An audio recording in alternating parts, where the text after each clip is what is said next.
کا ہندوستان میں آنا اور دارالعلوم دیوبند میں خاص طریقے بنانا، اپنی مرضی کے اوپر آنا، یہ اس چیز کی دلیل ہے کہ وہ ہماری اس تاریخ کو سمجھتے اور جانتے ہیں، اور یہ سمجھتے ہیں کہ ہم نے جو کچھ کیا ہے اس کا ثمرہ، اس کا پھل ہمیں دارالعلوم دیوبند ہی سے ملا ہے۔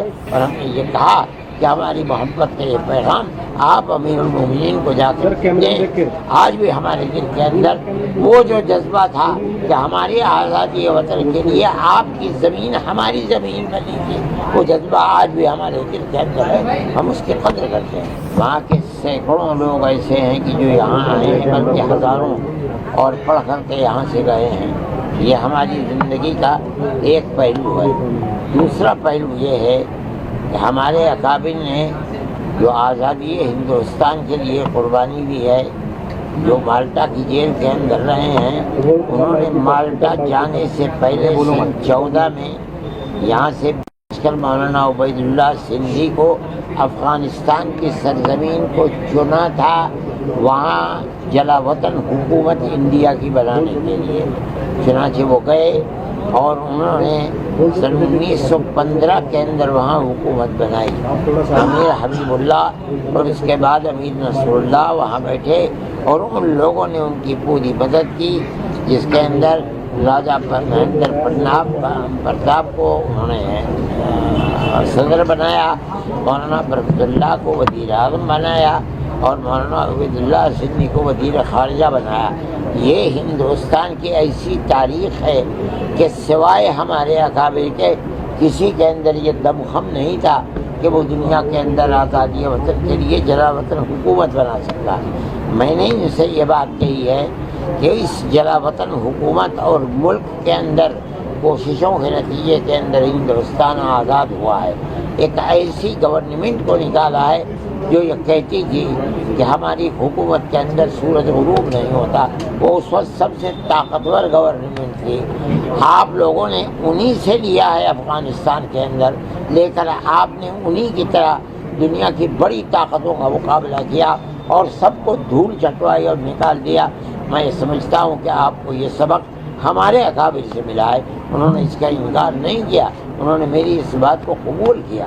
میں یہ سمجھتا ہوں کہ ان کا ہندوستان میں آنا اور دارالعلوم دیوبند میں خاص طریقے بنانا، اپنی مرضی کے اوپر آنا، یہ اس چیز کی دلیل ہے کہ وہ ہماری اس تاریخ کو سمجھتے اور جانتے ہیں، اور یہ سمجھتے ہیں کہ ہم نے جو کچھ کیا ہے اس کا ثمرہ، اس کا پھل ہمیں دارالعلوم دیوبند ہی سے ملا ہے، اور اسی کے لیے ہم کوشش کر رہے ہیں۔ آج وہ آئے ہیں، ہم خوشی کے ساتھ ان کو قبول کرتے ہیں۔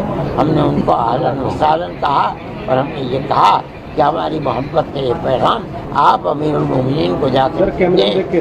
آج بھی ہمارے دل کے اندر وہ جو جذبہ تھا کہ ہماری آزادی وطن کے لیے آپ کی زمین ہماری زمین بنی تھی، وہ جذبہ آج بھی ہمارے دل کے اندر ہے، ہم اس کی قدر کرتے ہیں۔ حضرت مولانا، میں سمجھتا ہوں کہ افغانستان جیسے لوگ جنہوں نے قبول نہیں کیا کسی غیر ملک کی اپنے تسلط کو، چاہے وہ دنیا کی سب سے بڑی طاقت ہو، اس طاقت کے ساتھ اگر اس ملک کے ہمارے تعلقات ہوں گے، پیار و محبت کے تعلقات ہوں گے، بھائی چارے کے تعلقات ہوں گے، تو ہمارے ملک کو اس سے بہت فائدہ ملے گا۔ کیا افغانستان کے طلباء کا کوئی ایسا معاہدہ ہوا داخلے کے لیے آئیں گے؟ یہ دونوں ملکوں کی سیاست کے اوپر ہے۔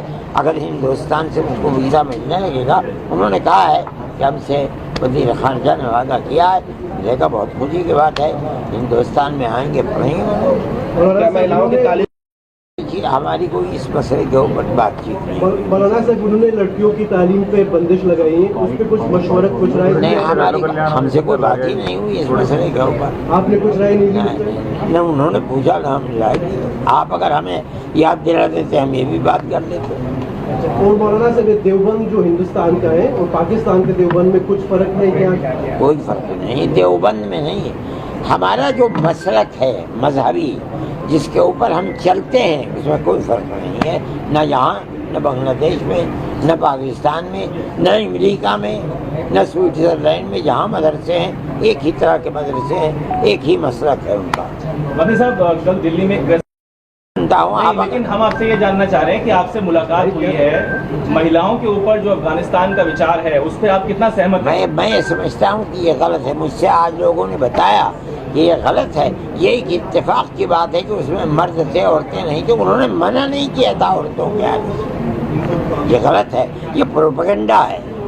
آپ کو لگتا ہے پاکستان اس وقت میں زیادہ خلبلی پاکستان میں مچی ہے کیونکہ پہلا دورہ اور وہ بھی ہندوستان میں ہوتا ہے؟ میں ان چیزوں سے, یار تم جانتے ہو میں مسجد مدرسے کا آدمی ہوں. پاکستان گئے ہوئے مجھے 10 سال ہو گئے. مجھے کیا معلوم کیا ہوتا ہے.